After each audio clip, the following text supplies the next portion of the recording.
yet there's the corrective. There's the pendulum always swings too far as an overcorrective based on the abuses and the excesses of that we've seen in previous generations. Yeah. Why do you think it is, number one, so hard for Protestants to wrap their brains around this?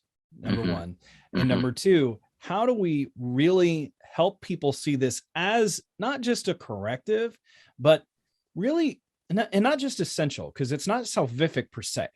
Yeah. Depending on how you want to outline. I mean, because the cross is beautiful. You could talk about that and getting the who Christ is and just our desire for that.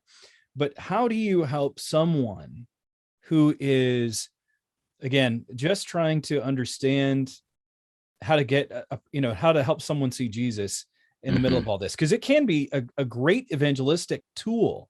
Yeah, for sure. To show that they can see the true beauty and really see that through Christ. But go ahead and elaborate on those a little bit. Yeah, man, there's a lot there. Boom. Well, that's what this show is for, Brett. Okay. Well, let me just go for it and see where I go. Yeah, I mean, I think in terms of why Protestants struggle with it, I think you're right. There's very much a reaction against Catholicism. And I think so much of beauty and art in Catholicism tended to be bound up within the church itself and kind of the accoutrements and the extravagance of church buildings. And I mean, that was what indulgences in the Reformation funded, right? It's a building project. It was a building project. So I can see why Protestants are a little bit wary of, extravagant building projects. But I think Protestants need to remember that beauty, of course, if a beautiful church is the end, if it's kind of the end unto itself, then that's a problem, right? But beautiful churches, and you go back to the medieval period and like these great cathedrals that took centuries to build, ultimately they were being built by generations of Christians who never lived to see the finished product for the glory of God, right? If we think about beauty as something that we care about because it bears witness and points to God in all of his splendor and his majesty, which the most beautiful man-made creation can only begin to barely approximate, then I think that's the frame of mind that we have to have when we go about beauty. It's not about bringing glory to us, to our church, to the church. It's about glorifying God. So when Handel makes the Messiah, right, this huge sprawling oratorio, like it's for God's glory. The greatest like Christian art throughout history, I think, is great because it was made out of this pure, glorify God through something excellent and just over the top beautiful. So I think that that's one shift. We could just think about this in terms of like, it's about God. It's our attempt to just show the world that God is worth it, right?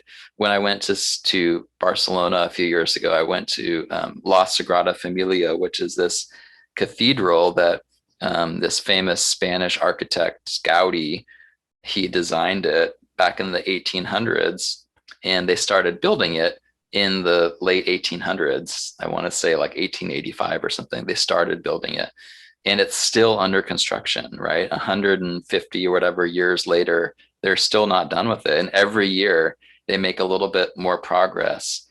But when I went to see it, it was already this stunning piece of architecture that made me just tremble before the majesty of God when I was in this cathedral. And I can't imagine what it's going to be like when it's done. They think it might be done in like 2026 or 2027. We'll see. But I think there's a real potential for beauty to be evangelistic. If we can show a world, the world is increasingly getting used to culture that's very disposable, right? We forget about, the hit song that was on the charts last week. We've already forgotten, right? The movie that won all the awards last year, like who can remember this year? Like the arts and culture are cycling through at such a fast pace. Even the things that we consider beautiful now, like we're going to forget. So if Christians can be the ones that are advocating for this jaw-dropping beauty that really like stops people in their tracks and gets them to ask questions like, why do Christians care so much about making beautiful things? And we answer, because God is beautiful and glorious and worth it. And because we're trying to give a picture now of the splendor of heaven, right? That's the point of us. That's the point of the church right now, is to give the world a picture of the future, of eternity in the now, to bring a little bit of the order of heaven into the chaos of this world now. And beauty and beautiful things can be a great part of that. It can be a picture to the world of heaven. That's what the great medieval cathedrals were in their time. In the medieval era, like sickness and war and like the world was a total mess, but you would come into these cathedrals and it was this little like enclave of heaven on earth that gave you a sense of the eschatological reality of the church. And I think we have to recover that. We have to be the people making the best art and the best beauty that actually gives people pictures of heaven on earth. So I could go on and on. One other thing I would say is there are Protestants in our own tradition that we can look to. The Puritans, Jonathan Edwards talked a lot about beauty. So it's not as if all Protestants, de-emphasized beauty.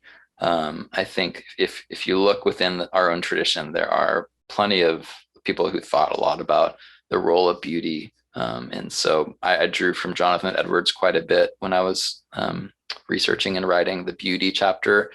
And he just has some really beautiful lyrical passages describing God's attributes through the beautiful, tangible things that he could see and taste and touch in the world. All of it, is an opportunity to glorify God.